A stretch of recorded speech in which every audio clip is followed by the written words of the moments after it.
श्री शिवाय नमस्तुभ्यं श्री शिवाय नमस्तुभ्यं श्री शिवाय नमस्तुभ्यं श्री शिवाय नमस्तुभ्यं श्री शिवाय नमस्तुभ्यं श्री शिवाय नमस्तुभ्यं श्री शिवाय नमस्तुभ्यं श्री शिवाय नमस्तुभ्यं श्री शिवाय नमस्तुभ्यं श्री शिवाय नमस्तुभ्यं श्री शिवाय नमस्तुभ्यं श्री शिवाय नमस्तुभ्यं श्री शिवाय नमस्तुभ्यं श्री शिवाय नमस्तुभ्यं। भोलेनाथ की जय, मेरे विश्वनाथ की जय।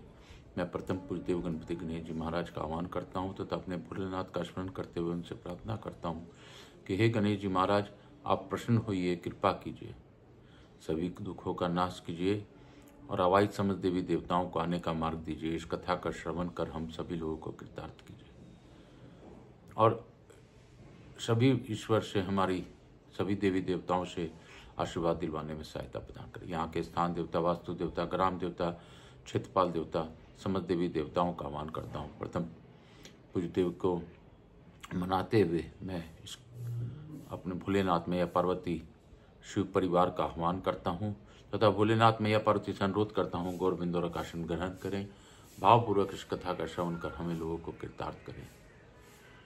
बाबा, मुझसे किसी प्रकार की त्रुटि हो रही हो तो क्षमा कीजिए। मैं आकाश राजगढ़िया वंशल गोतुत्पन्न उमाशंकर नारायण देवी राजगढ़िया पुत्र संवरिया बाबा, मेरे गुरु आज्ञा लेकर आज कथा प्रारंभ करूंगा। पंडित प्रदीप जी मिश्रा जितना भी धन्यवाद दूँ वो कम है। उनकी प्रेरणा से मैं 18 पुराण पढ़ रहा हूँ। बाबा, मेरे जीवन में बहुत सा उतार चढ़ाव आया, लेकिन सभी उतार चढ़ाव में आपको मैं खड़ा पाने का अनुरोध करता हूँ। खड़ा रहकर जिस प्रकार आपने अभी तक मेरी सहायता की है, उसी प्रकार मेरी सहायता और मेरे परिवार का रक्षण प्रदान करें। आज मैं इसलिए मांग रहा हूँ कि मांगना अनिवार्य है, क्योंकि बाबा आप तो देने वाले। मैं आपसे यह भी प्रार्थना करता हूँ जो मेरे श्रोता हैं उनके भी कष्टों का निवारण करें। बाबा, सभी प्रकार के देवी देवताओं का आह्वान करते हुए मैं आपसे प्रार्थना करता हूँ जिस प्रकार आपको इच्छा हो वैसी कथा सुन लें, सुना लें और करवा लें। काल हर दुख हर दारी धार कष्ट हर हर हर महादेव शंभु शंभु बोल बम का नारा है, बाबा एक सारा है। अभी तक हम लोगों ने कल पढ़ा था कि दशरथ ने स्वर्गलोक की यात्रा की, उनके बाद श्री रामचंद्र जी चक्रवर्ती राजा हुए जिन्होंने देवताओं के लिए कंटक रूप से दुर्सर्द रावण का वध किया और हाटकेश्वर क्षेत्र में रामेश्वर लक्ष्मणेश्वर की स्थापना करके मूर्ति मती सीता देवी को भी प्रतिष्ठित किया था। बोलो शंकर भगवान की जय। सूर्य जी कहते हैं, मर्त्यो कमल नयन भगवान श्री रामचंद्र जी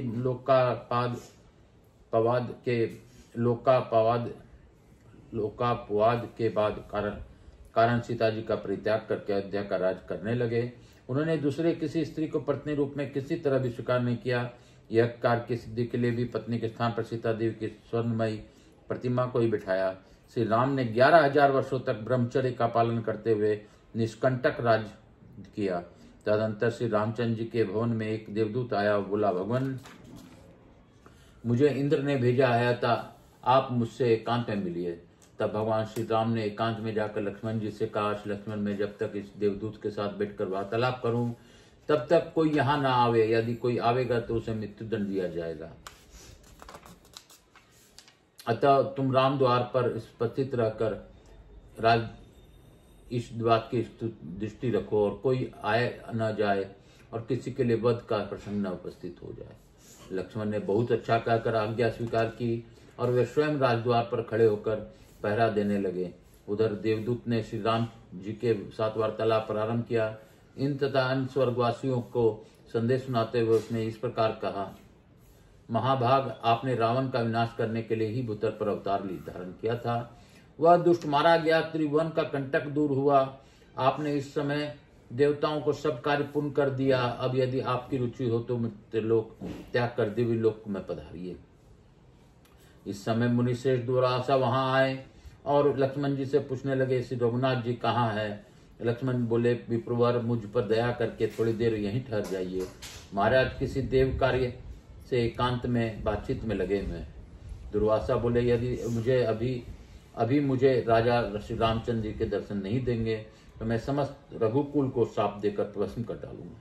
यह सुनकर लक्ष्मण जी ने वनी मन दुखी होकर कुछ विचार किया और स्वयं श्री रामचंद्र जी के समीप जाकर हाथ जोड़कर साष्टांग प्रणाम करके कहा, देव मुनिश्रेष्ठ द्वारासा दर्शन के लिए द्वार पर खड़े हैं, उनके लिए क्या आज्ञा है। लक्ष्मण जी का वचन सुनकर श्री रामचंद्र जी ने देवदूत से कहा, तुम देवराज के पास जाकर यह कर देना कि मैं 1 वर्ष के अंदर ही आपके समीप आ जाऊंगा।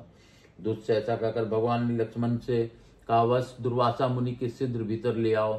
तत्पश्चात मुनि के आते श्री रामचंद्र ने मुनि को अर्घ्य दे प्रणाम किया और हर्ष युक्त वाणी से कहा, मुनिश्रेष्ठ आपका स्वागत है, मैं धन्य हूँ, अनुग्रहित हूँ जो कि आप मेरे ये घर पधारे हैं। दुर्वासा ने कहा, रघुनंदन मैं उपवास पूर्वक चतुर्मासीय व्रत करके आज भोजन करने के लिए आपके घर आया हूँ, अतः मुझे शीघ्र भोजन दीजिए। तब श्री रामचंद्र जी ने मिष्ठान आदि से मुनि को यथेष्ट भोजन कराकर तृप्त किया। इस प्रकार भोजन करके आशीर्वाद दे दुर्वासा मुनि चले गए। तब लक्ष्मण ने भगवान श्री राम से कहा, प्रभु अब मुझे मृत्यु दंड मिलना चाहिए। यह सुनकर श्री रामचंद्र जी ने अपने प्रतिज्ञा का स्मरण करके दुखी हो गए। तब लक्ष्मण ने कहा, प्रभु अपने वचन को बिना किसी हिचक के सत्य कर दिखाना, यही राजाओं का परम धर्म है। लक्ष्मण की बात सुनकर श्री रामचंद्र जी के नेत्रों से आंसू भर आए। उन्होंने धर्मशास्त्र के जानने वाले मंत्रियों से बहुत देर तक सलाह ली और अंत में लक्ष्मण जी से कहा, सुमित्रा नंदन आज मैंने तुम्हें त्याग दिया, तुम सिद्ध दूसरे देश को चले जाओ। साधु पुरुषों का त्याग अथवा वध दोनों बराबर है। तत्पश्चात लक्ष्मण जी अपने घर में माता पत्नी पुत्र या सहज किसी के साथ सम्मति न करके सरयू के तट पर चले गए।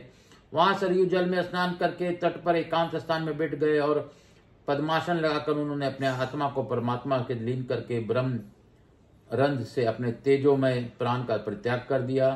श्री रामचंद्र जी ने जब यह समाचार सुना तब वे अत्यंत दुखी होकर विलाप करने लगे। वे मंत्रियों और सहजनों को साथ लेकर स्वयं उस स्थान पर गए और करुणा स्वर में हाँ बस कहकर फुट कर रोने लगे। इस समय लक्ष्मण जी का कलेवर अदृश्य हो गया और फूलों की वर्षा के साथ आकाशवाणी हुई, महाभाग राम आप शोक न करें, ब्रह्म ज्ञान से संयुक्त लक्ष्मण जी सब संन्यास करके परम धाम को पधार गए हैं। आकाशवाणी की बात सुनकर मंत्रियों ने कहा, महाराज ये लक्ष्मण परम सिद्धि को प्राप्त हुए हैं, अतः अब अपने घर को लौटिए, राज्य कार्य को चिंता कीजिए और श्रेष्ठ ब्राह्मणों से पूछकर अपने स्नेह से अनुरूप उनका पारलौकिक कृत्य श्राद्ध पिंडदान आदि कीजिए। श्री रामचंद्र जी बोले, मैं लक्ष्मण के बिना अब घर को नहीं लौटूंगा। यदि आप लोगों को रुचि हो तो मेरे प्रिय पुत्र कुश को राजसिंहासन पर बिठाइए। इसे कहकर श्री रामचंद्र जी ने परम धाम पधारने का विचार किया। उस समय उन्हें अपने मित्र विभीषण का स्मरण हो आया। वे सोचने लगे, मैंने विभीषण को जब तक सूर्य और चंद्रमा की सत्ता रहेगी तब तक के लिए लंका का अच्छा राज्य दिया है, परंतु इस पृथ्वी पर पुनः वरदान से पृष्ठ हुए अतिशय क्रूर राक्षस का संयोग हो सकता है। अतः मैं विभीषण के समीप जाकर उसे शिक्षा दूंगा जिससे वे देवताओं से द्वेष न करे। इसी प्रकार महाभाग सुग्रीव नामक वानर भी मेरे परम मित्र हैं। जामवन बाली पुत्र अंगद, पवन सुत हनुमान, कुमद तथा तार आदि अन्य वानर भी मेरे परम सहज हैं। इन सब लोगों से बातचीत करके विदा लेकर मैं परम धाम को जाऊंगा। ऐसा निश्चय करके भगवान श्री राम ने पुष्पक विमान को बुलवाया और उस पर चढ़कर किष्किंधापुरी को प्रस्थान किया। किष्किंधावासी वानर पुष्पक विमान का प्रकाश देखकर श्री रामचंद्र जी का आगमन जान सिद्ध उनके सामने गए और दूसरी धरती पर घुटने टेक कर प्रणाम करके इधर उधर बार बार जय जयकार करने लगे। तदनंतर श्री रामचंद्र जी के साथ लेकर सबने सुंदर ध्वजा पताका से सुशोभित महापुरी किष्किंधा में प्रवेश किया। इसके बाद विमान से उतरकर श्री रामचंद्र जी शीघ्र सुग्रीव के भवन में गए। वहां वानरों से अर्घ आदि से श्री रघुनाथ जी का पूजन किया और उनसे पूछा, रघुनंदन घर पर कुशल तो है न? सदा आपके साथ रहने वाले छोटे भैया लक्ष्मण जी कहाँ है? प्राणों के समान प्रिय सीता देवी कहाँ है? वानरों के यह वचन सुनकर श्री रामचंद्र जी ने जिस प्रकार सीता और लक्ष्मण जी का परित्याग हुआ था वह सब समाचार कह सुनाया। यह सुनकर सुग्रीव आदि सब वानर अत्यंत दुखों से आतुर होकर फुट कर रोने लगे और श्री रामचंद्र जी से इस प्रकार बोले, राजन हम लोगों से आपका जो कार्य यहाँ सिद्ध होने वाला हो उसके लिए आज्ञा दीजिए। इस भूतल पर हम सभी वानर धन्य हैं जिनके प्रति ऐसा स्नेह रखकर आप स्वयं हमारे घर पधारे हैं। श्री राम बोले, सुग्रीव तुम्हारे यहाँ एक रात रहकर मैं यहाँ जहाँ लंका में विभीषण है वहां जाऊंगा। अपने प्राचीन प्रधानमंत्री सहित तुम्हें भी मेरे साथ विभीषण को घर पर चलना पड़ चाहिए। सूर्य जी कहते हैं, इस प्रकार समस्त श्रेष्ठ वानरों से भक्ति पूर्वक सेवित तो श्री रघुनाथ जी ने किष्किंधापुरी में रात भर निवास किया। फिर प्रातकाल सूर्योदय होने पर आवश्यक कृत्यों से निर्वित हो रघुनाथ जी विश्व विमान को बुलाकर 10 वानरों के साथ उस पर आरूढ़ हुए। उन 10 वानरों के नाम इस प्रकार हैं, सुग्रीव, सुसेन, तार, कुमुद, अंगद, कुंदु, हनुमान, गवाक्ष, नल तथा जाम्बवन। तदंतर उस उत्तम विमान के द्वारा वे लंकापुरी की उपस्थित हुए और जहां पहले राक्षसों से युद्ध हुआ था उन प्रदेशों को देखते हुए तत्काल ही मायापुर लंका में जा पहुंचे। पुष्पक का प्रकाश देखते ही विभीषण जी को यह ज्ञात हो गया कि रामचंद्र जी पधारे हैं। अतः वे प्रसन्नतापूर्वक अपने समस्त मंत्रियों, सेवकों और पुत्रों के साथ उनके सामने आए और दूर से ही जय जयकार करते हुए उन्होंने धरती पर लेटकर साष्टांग प्रणाम किया। विमान से उतरकर श्री रघुनाथ जी ने विभीषण को आदरपूर्वक हृदय से लगाया और उन्हीं के साथ लंकापुरी में प्रवेश किया। फिर विभीषण के महल में पहुंचकर वानरों द्वारा सब ओर से घिरे हुए श्री रामचंद्र जी शुभ सिंहासन पर विराजमान हुए। तत्पश्चात विभीषण ने अपने राज्य पुत्र, कलत्र आदि समस्त वैभव श्री रघुनाथ जी के चरणों में समर्पित कर दिया।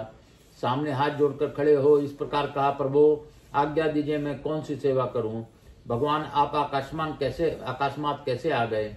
आपके साथ लक्ष्मण और जानकी जी क्यों नहीं आई? तब श्री रामचंद्र जी ने विभीषण से सब समाचार बताया। उनके हित के लिए इस प्रकार कहा, राक्षस राज, इस समय राज्य त्याग कर मैं अपने परम धाम को जहाँ लक्ष्मण जी गए हैं सिद्ध जाऊंगा। उनके बिना अब इस मृत्युलोक में 2 घड़ी भी ठहरने की मेरे मन में उत्साह नहीं है। इस समय मैं तुम्हारी शिक्षा देने के लिए यहाँ उपस्थित हुआ हूँ। तुम शांचित होकर मेरी बात सुनो। यह राज्य लक्ष्मी 16 बुद्धि वाले पुरुषों के मन में मदिरा को भांति मद उत्पन्न कर देती है। तो तुम्हें अपने हृदय से इस मद को स्थान नहीं देना चाहिए। इंद्र आदि संपूर्ण देवताओं को तुम्हें आदर और पूजन करना चाहिए, जिससे तुम्हारी राज्य सदा सुस्थिर रहे और मेरा भी वचन भी सत्य हो। इसलिए मैं यहाँ आया हूँ। यदि कोई मनुष्य किसी प्रकार यहाँ आ जाए तो समस्त निशाचरों को प्रसन्न होकर उसका सत्कार ही करना चाहिए। विभीषण, तुम्हें अपने समस्त निशाचरों को मना कर देना चाहिए कि वे मेरे सेतु का उल्लंघन करके भारतवर्ष की भूमि में न जाएं। विभीषण ने कहा, प्रभु ऐसा ही करूंगा। निसंदेह आपकी आज्ञा का पालन किया जाएगा, परंतु जब आप मृत्यु लोक को छोड़कर पधार जाते हैं तब भी मैं भी यहाँ जीवित न रहूंगा, तब मुझे भी वहीं आपके साथ ले चलिए। श्री राम ने कहा, राक्षस राज, मैंने तुम्हें अविनाशी राज्य दिया है, अतः किसी प्रकार मुझे मिथ्यावादी न करो। मैं यहाँ सेतु में कृति के लिए 3 शिवलिंगों की स्थापना करूंगा। उन तीनों को तुम्हें सदैव पूजा करनी चाहिए। विभीषण से इस प्रकार कहकर वानर सहित श्री राम 10 रात्रि प्रयत्न वहां लंका में टिके रहे। 11वें दिन विमान पर बैठकर उन्होंने अपने पुरी को प्रस्थान किया और विभीषण और वानरों के साथ मार्ग में उतरकर अपने सेतु के साथ आदि मध्य और संत में श्रद्धापूर्वक 3 रामेश्वरों की स्थापना की।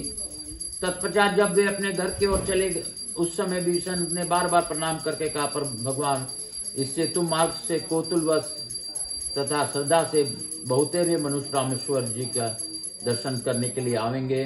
राक्षसों की जाति अत्यंत क्रूर मानी गई है। मनुष्य के आते देखकर उनके मन में उसे खा जाने की इच्छा पैदा हो जाती है। अतः यदि कोई राक्षस किसी मनुष्य को खा लेगा तो निश्चय ही मेरी द्वारा आपकी आज्ञा का उल्लंघन हो जाएगा। इसलिए आप ऐसा उपाय सोचिए जिससे मुझे आज्ञा भंग का दोष न लगे। विभीषण का यह बात सुनकर भगवान श्री राम ने कहा, बहुत अच्छा। तत्पश्चात उन्होंने अपना धनुष चढ़ाया और अपने तीखे बाणों से सेतु के 10 योजन विस्तृत मध्य भाग को खंडित कर दिया। इस प्रकार सेतु मार्ग से लंका में जाना संभव करके उन्होंने वानरों और राक्षसों के साथ अयोध्यापुरी को प्रस्थान किया। इस प्रकार अपने नगर को प्रस्थान करते समय मार्ग में आकाश के पथ में से जाता हुआ पुष्पक विमान सहसा चल हो गया। यह देख से रामचंद्र जी ने हनुमान जी से कहा, वायुनंदन, तुम भूमि पर जाकर पता लगाओ कि क्या कारण है जिससे पुष्पक विमान आकाश में रुक गया। हनुमान जी बहुत अच्छा कहकर सीधी धरती पर उतरे और पुनः लौटकर भगवान को प्रणाम करके बोले, भगवान, यहाँ नीचे परम कल्याणमय हाटकेश्वर क्षेत्र है। वहां संसार के सृष्टि करने वाले साक्षात ब्रह्मा जी विराजमान हैं। यही कारण है कि पुष्पक विमान उन्हें लांघकर आगे नहीं बढ़ता है। हनुमान जी की यह बात सुनकर श्री रघुनाथ जी ने विमान से उस क्षेत्र में उतरने की आज्ञा दी। तदनंतर वे स्वयं विमान से उतरे और सभी समस्त वानरों तथा राक्षसों के साथ उस क्षेत्र में सब और घूम घूम कर तीर्थों का दर्शन करने लगे। वहां पर उन्होंने अपने पितामह राजा अज के द्वारा स्थापित की हुई चामुंडा देवी के दर्शन किए और समस्त कामनाओं का पूर्ण करने वाली कुंड में स्नान करके अपने पिता राजा दशरथ द्वारा स्थापित किए अपने स्वरूप भूत 4 पूजाधारी श्री विष्णु भगवान का दर्शन किया। वहां राजवापी में स्नान करके शुद्ध हो देवताओं और पितरों का तर्पण कर उन्होंने मन ही मन यह विचार किया कि इस परम पुण्यदायक क्षेत्र में भी शिवलिंग की स्थापना करूं। जैसे ही कि पिताजी ने श्री विष्णु की स्थापना की है, उसके सिवा मेरे प्रिय भाई लक्ष्मण दिव्य लोक में चले गए हैं, अतः उनके नाम से एक शिवलिंग की स्थापना करूं। साथ ही अपने सीता देवी का तथा लक्ष्मण जी की भी प्रस्तरमयी प्रतिमा इस पवित्र क्षेत्र में स्थापित करूं। एक ऐसा विचार करके श्री रामचंद्र जी ने 5 मंदिर बनवाए, फिर उन सबसे पूर्वोक्त विग्रहों को स्थापित किया। तत्पश्चात सब वानरों तथा राक्षसों ने भी अपने अपने नाम से पृथक पृथक शिवलिंगों को स्थापित किया। उसके बाद श्रेष्ठ पुष्पक विमान पर बैठकर सब अयोध्यापुरी को गए। सूत जी कहते हैं, महर्षियों श्री रामचंद्र जी ने जिस प्रकार उस कल्याणमय तीर्थ में श्री रामेश्वरम और लक्ष्मणेश्वरम आदि का स्थापना की, वह सब प्रसंग मैंने आप लोगों को कह सुनाया। जो प्रातःकाल उठकर रामेश्वर तथा लक्ष्मणेश्वर का दर्शन करता है, वह उस तीर्थ में संपूर्ण रामायण के श्रवण से होने वाले फल को पाता है।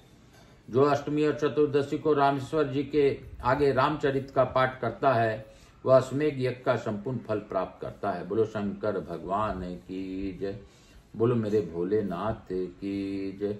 काल हर दुख हर दारी धर कष्ट हर, हर हर महादेव शंभु शंभु। बोल बम का नारा है, बाबा एक सहारा है। बोलो बम बोलो बम बोलो बम। आप सबों को वंदन करते हुए प्रथम पूज्यदेव गणपति गणेश जी महाराज को धन्यवाद देते हुए मैं ये आज की हम लोग लघु आरती करेंगे। भजा कर तु श्री शिवाय नमस्तुभ्यं, जपा कर तु श्री शिवाय नमस्तुभ्यं। जीवन का है ये सार, श्री शिवाय नमस्तुभ्यं, श्री शिवाय नमस्तुभ्यं, श्री शिवाय नमस्तुभ्यं। हर हर महादेव। काल हर दुख हर दारी धर कष्ट हर, हर हर महादेव।